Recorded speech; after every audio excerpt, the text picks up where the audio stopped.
had to change for me. I had to change understanding, hey, I'm tired of this shit. I'm tired of the cycle that keeps going over and over and over again, and I'm tired of being the person that's destroying other people's lives, that's destroying my life. And so for me, I had to make that change, that decision. But it wasn't because of my wife. It wasn't because of someone else. It was because I had to make that decision for myself. Are you a codependent? Have you been codependent on a narcissist or someone with toxic behavior? Is codependency something that you struggle with? I want to talk to you today about codependency, and codependency as far as how do we work on overcoming it?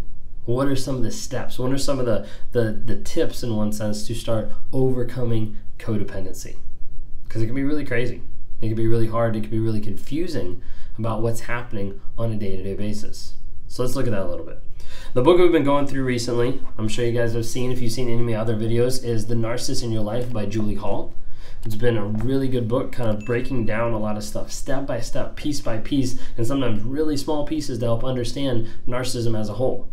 If you guys don't know who I am, my name's Ben Taylor. I'm a self-aware narcissist on this platform, TikTok, Instagram, Facebook, as a way to provide awareness of what narcissism actually is. And the goal is that other people understand and know what it actually is, because it doesn't always look the same in a textbook. We have psychologists, people in clinicals, therapists, doctors that sometimes will do a one-on-one because they have gotten into a narcissistic relationship. And the thing that's across the board that they all say is, we've learned about this, but it doesn't look like this in real life. So trying to give a different perspective, trying to get more of an idea of what's actually going on in the narcissist's mind by coming to you from the narcissist perspective of the things that I've struggled with, of the shit that I've been through, of the craziness that I've put other people through. That happens typically in a narcissistic relationship. A lot of times narcissists are with people that are codependent, because codependent people are typically good supply for a narcissist. They're giving more. They're trying to fix the narcissist, whatever it might be. And as a result, the codependent people start to lose who they actually are. Well, I want to talk to you a little bit about overcoming codependency. So I'm going to read a little bit here to give you like an idea. Despite the deeply rooted trappings of codependency, there is a way out. Whereas narcissism is an entrenched condition extremely difficult to overcome, largely because the narcissist, by definition, believes he or she does not need to change, codependency is much more amiable to treat. Unlike the narcissist, the codependent usually has empathy, a strong sense of responsibility, a desire for intimacy, and a willingness to help and support others. Building self-awareness and self-esteem are within reach for the codependent and are the keys to a healthier state of being in balanced relationships. As a codependent, your vulnerabilities have a potential to become strengths. The path you took out of yourself to over-focus on others is the same path you can take back to yourself. You can use your awareness of others' needs to become aware of your own needs.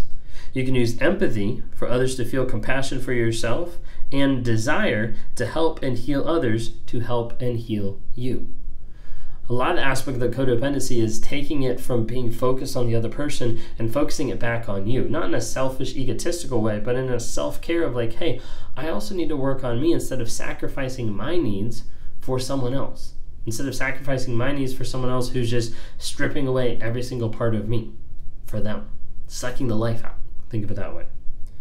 It says your first and biggest challenge as a codependent working to break free of defeating patterns is to give up your primitive denial defense. Stay with me here.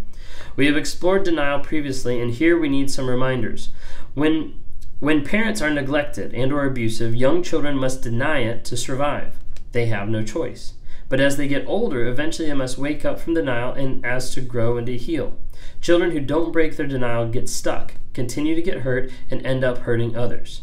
It's that simple and that complicated. Denial is a huge part when I work with people to try to break free of the trauma bond, and I try to work on one-on-ones to help like rewire their mindset. Denial is a huge aspect because most people want to look on the past, on the relationship, and they want to deny the bad things that happen. It doesn't mean that we have to say like it was the worst thing in the world. It doesn't mean we have to say you're the worst person in the world. What it means is we have to take a look at it and say this is just what happened. This is the facts. This is the truth of the situation. But if people are denying that, I just want to get healed, like it doesn't really matter. It does. If you can't walk through the pain, you can't grow from it. When you just push it down, it still keeps coming back. One of the most difficult forms of denial to break is the belief that you can get the narcissist to love you. As we discussed throughout the book, narcissists do not reciprocate love, respect, compassion, concern, or caretaking. Narcissists want those things from you but cannot return them. A narcissist does not feel what you feel, and you can't change that. I think a lot of people need to hear that on a day-to-day basis is you cannot change the narcissist. Some people look at me and they're like, but you're self-aware, like you're changing, you're growing. Yes. And you know what? Nobody made me do that. Nobody could make me do that. Anyone that would have tried to make me do that, I would have pushed back even harder. That ego, that entitlement, that sense of who I am, wouldn't have even let that happen. I had to change for me. I had to change understanding, hey, I'm tired of this shit. I'm tired of this cycle that keeps going over and over and over again, and I'm tired of being the person that's destroying other people's lives, that's destroying my life. And so for me, I had to make that change, that decision. But it wasn't because of my wife. It wasn't because of someone else. It was because I had to make that decision for myself. If you try to force a narcissist to change, they might conform, but they're not going to change. That change has to come from them. But overcoming your denial is not enough. As a codependent, you must replace dysfunctional beliefs and patterns of behavior with more functional ones. This takes self-reflection, education, support, and lots of practice. As you become honest with yourself, you reorient yourself with healthy alternatives to the ones you learned growing up. You move from codependent to interdependence in your relationship. Okay?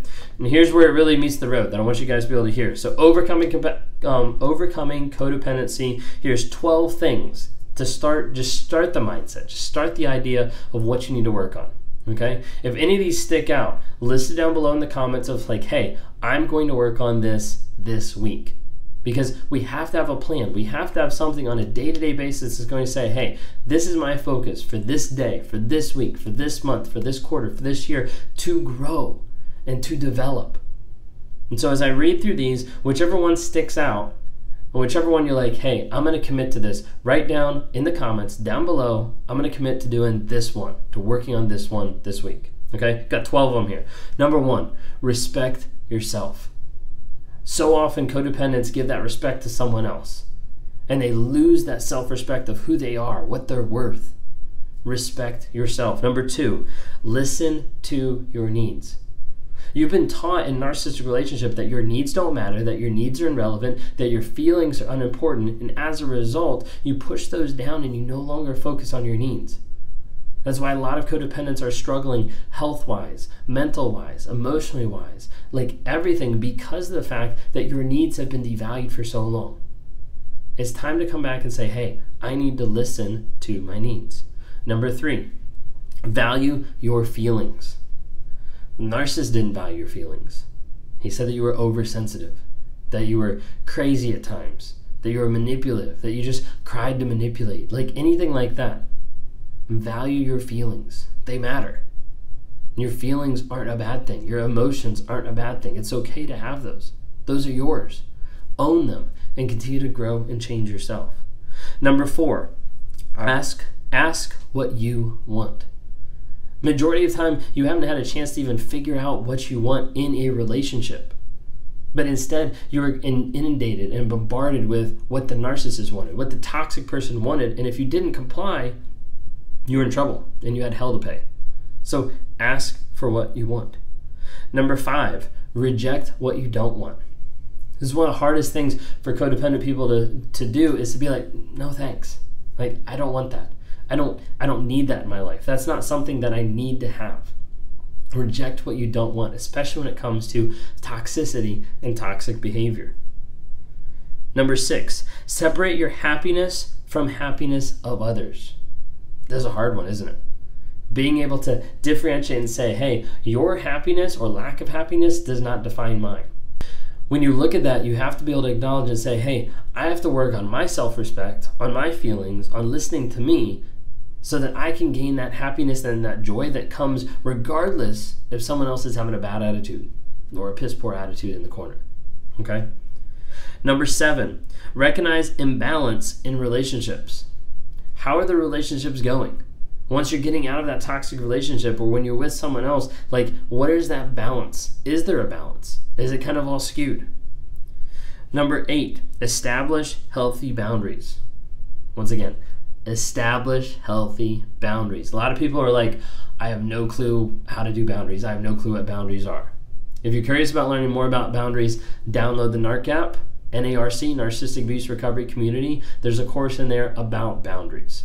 Put on by Bree, who runs Abuse is Abuse. Fantastic. She's great. She made awesome course for us. But boundaries are key. And boundaries are not for the other person. Boundaries are for you. How much shit are you going to put up with? Number 9, recognize your power and your limits. Acknowledge who you are. I mean, you're a lot more incredible than what you give yourself credit for. But you also have to know, hey, what's my limits? My limits are I can't extend myself so much that it's self-harming. Number 10, let go of the need to control others. You can't control the outcome. You can't control what they do. You can't control as far as having them change. Sometimes people come out of a toxic relationship and they're like beating themselves up because they're like, I wasn't able to change them. It's not your job. It's not your job. Number 11, let go of guilt and shame. Especially in reference when coming out of a toxic narcissistic relationship, is you have a lot of guilt and shame, especially a lot of ideas of like, how dumb can I be to be in that relationship? You're not dumb.